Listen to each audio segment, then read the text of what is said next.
Hi, I'm Angela, but most people call me Ange. I'm on the go to one of United Way of Greater Stark County's partners.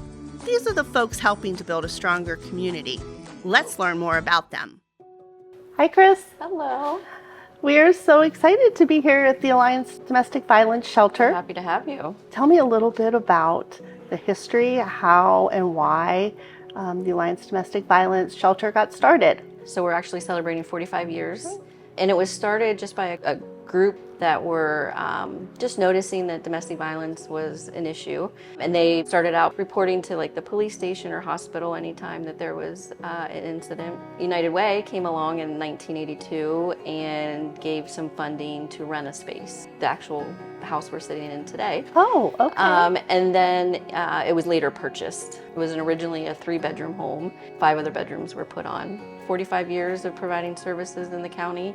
You know, we're niched here in Alliance, but you know, we service Stark County as far as survivors and beyond. So we have a lot of people that will come from out of county or state. Yeah, and so when you mentioned the space, when I came in, I was amazed. I felt like I was just walking into a really homey and comfortable living room, and the whole vibe I get is that it just feels like home. We actually had someone at first choose not to bring their kids because they had kind of that stigma or stereotype around, oh my gosh, this is a shelter, I don't know what to expect, and I don't know if I want my kids in this environment. Sure. Came in and was like, oh yeah, my kids are coming. When we are fully staffed, we are a staff of 11, including myself. That's 24 hours a 24 day, hours, 7 days 365 days. So we run lean, funding, you know, all of that. I'm blessed with staff that is dedicated to the work, you know, and what that stands for. The most rewarding thing is being able to see the kids removed from that violent atmosphere and able to go into a new, loving, positive environment where, you know, they thrive. They thrive at school, and they're just overall doing so much better. When the kids come back and we've seen that they've really flourished in the new environment, that's a big thing for us.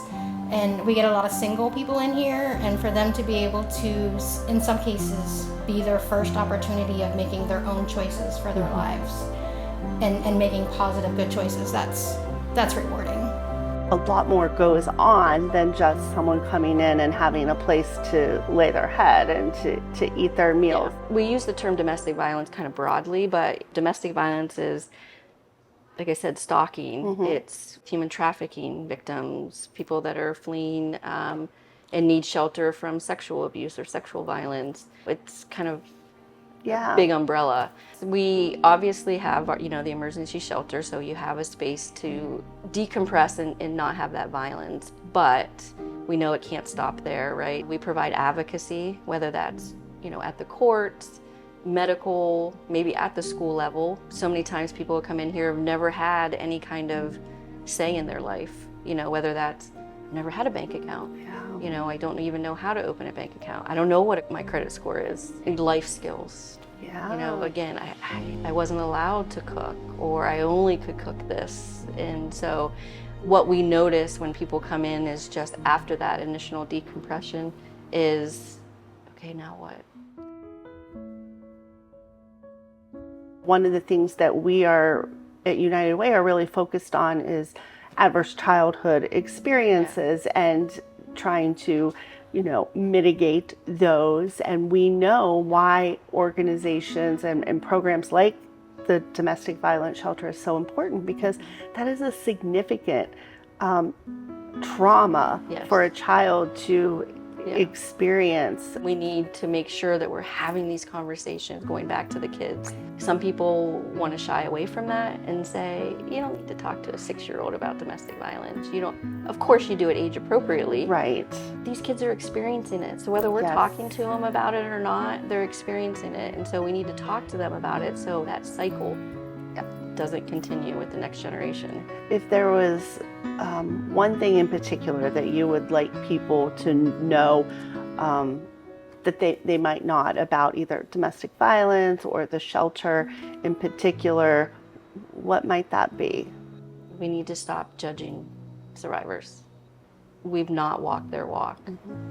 We've seen services have to expand to meet this need. Stark County courts, they've had to even increase their domestic violence prosecutors, added another one just to handle the cases that are coming through just related to domestic violence. We're busting at the seams, and there just needs to be a lot more services in place for domestic violence.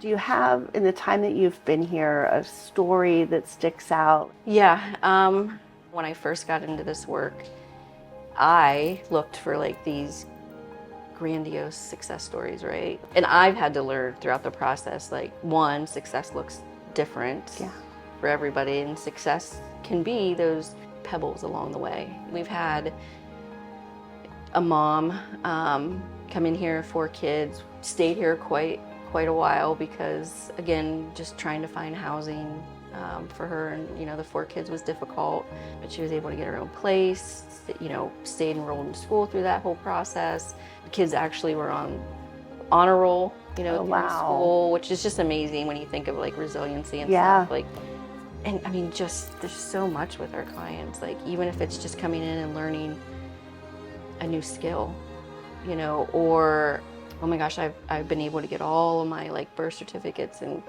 license and all of this is the first time I've had all this stuff in my possession. Like, again, some people might think of that as like, that's a success, not understanding kind of the chaos that they came from. Absolutely.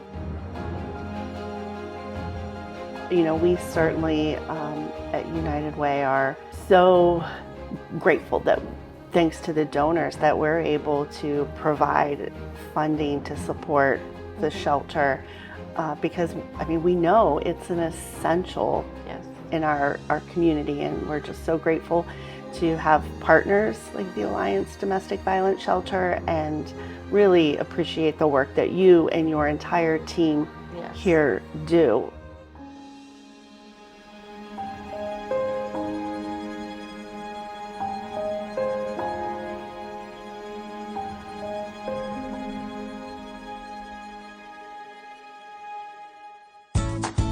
Thanks for visiting another community partner with us.